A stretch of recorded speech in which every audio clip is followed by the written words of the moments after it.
I will show you the science of actually how the cells work, and you will have more knowledge than most doctors in the world today because they still believe in the genes.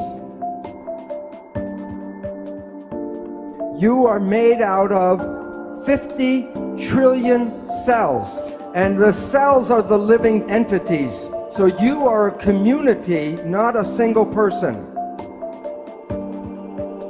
Every cell in your body has minus voltage on the inside and positive voltage on the outside. Every live cell is a battery.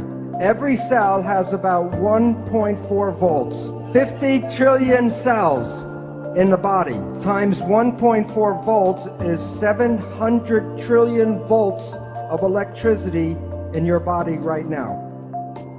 And with training and meditation, you can focus this energy called chi, and you can use that energy for healing.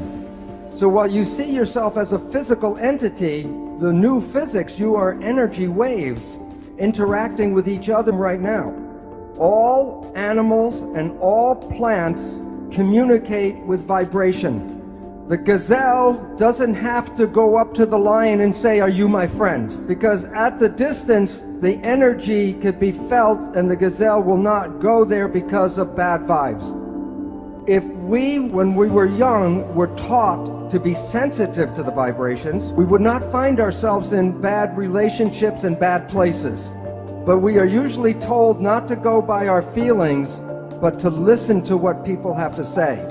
Language was designed to hide feelings. The point is, all organisms communicate by vibrations and know if they're in a good place or a bad place by reading the vibrations. We humans have that ability, but are not trained to use that ability. When we see people, like if I look at the audience or you see us, we see people as physical particles and machines. But that's an illusion, because what we are interacting waves. That's why one person can affect another person just by being in the field. And today, physics studies the vibration, not the physical. In quantum physics, we don't study the particles, we study the waves. And we study how the wave interference. All of the waves together is called the field. So you're made out of atoms, but you also are the field. You are connected to everything because you can't separate waves. Now I'm going to show you how your thoughts go out and affect your life on the outside. This is an older picture of a new technology called magnetoencephalograph, MEG. EEG, you put wires on your skin and read the brain activity. MEG, the probe does not even touch the head. You can read your brain activity outside of your head. It's not magic. Your thoughts are not contained in your head. As I talked about, people are not particles, they're waves. And waves become entangled with each other. The people that you get connected to, you are entangled with. And many people are familiar if you think about someone or talk about someone you haven't seen for years. And I say, "Oh, I haven't seen my friend John in 10 years. And the phone rings and it's John. Or a letter comes in the mail from John. It's like the placebo nocebo. When you think very positive thoughts of someone, they make an effort to get in touch with you. But it works both ways. If you have a negative thought about somebody, wherever they are, they will create negative talk about you. So it's very important to recognize your thoughts and your judgments are not just connected to you, they're connected to the people you talk about. So people know that if you hit the right frequency, you can cause a crystal goblet to explode. It's called harmonic resonance or constructive interference.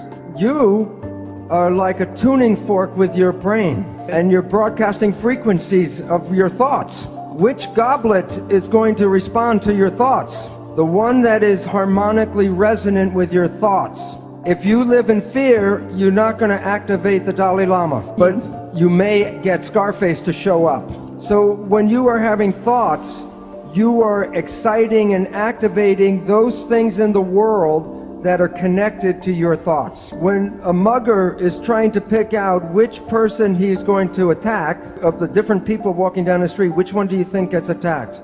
The one who is most afraid. Because the one who's most afraid will resonate, and that means that the mugger doesn't have to do anything, go boo, and everyone will give him everything. But while it works for individuals, it is very powerful when a whole group of people have the same thoughts. You can't make a war unless enough people are ready to make a war. I'm going to show a picture of mass action here, and it relates to in New York City, 1 year after 9/11. So this is September 11th, 2002, the 1-year anniversary of 9/11. What was everybody in New York thinking about that day? The winning number, 911, because we collectively create the reality. So when you look at yourself, you're not a single entity, but you are a community of 50 trillion cells. But it's important to understand the word community. Every cell is intelligent, but when they're in a community, they give up their personal intelligence and respond to the central voice. So that the community represents a thing, one thing called an organism. And in that community, that a cell must follow what the central voice is. And if the central voice says to die, the cells will die. So the central voice is the mind. And I will be talking about the nature of the two parts of the mind and why we have trouble sometimes controlling our life. So what I would talk about is the role of how this mind works. First, there are signals from the environment, the internal and external environment. The brain, the function of the brain is to perceive the signals and then interpret those signals and then send the information to the cells to control the behavior and the genetics. So the function of the brain is perception, and from that creates the mind. Now, we have heard of something called the placebo effect, right? The placebo effect is when you have a very positive thought that something can heal you, even if you don't know it, but it's a sugar pill, but you believe it's the real medicine, then you can heal yourself with that. So the pill didn't heal you, it was the thought that healed you. Statistics reveal that 1/3 of all medical healings, including surgery, are the result of the placebo effect. Now, the issue is that the placebo effect is when you have positive thinking. What about negative thinking? And this is what medicine does not tell you, is that there is negative thinking, and it's called the nocebo effect. And in the same power that positive thinking can heal you, negative thinking can kill you. They're both the same effect. One is more positive, one is more negative, but the effects are exactly the same on your health. One will heal you, and the other can make you sick. The point is that negative thinking can create all the effects of chemotherapy.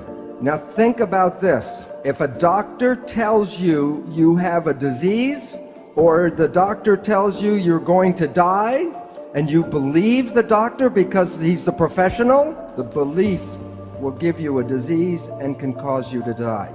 In the United States, in the South, there's a religious group called the Baptist Fundamentalists.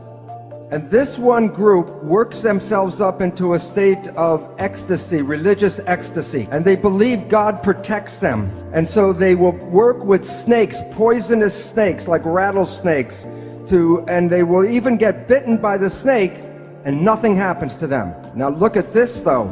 Some of them will drink strychnine in toxic doses, and when they're in that state of belief, it does not affect them. So if you can drink toxic poison, then why do we worry so much about the toxins or the food and the air and all that?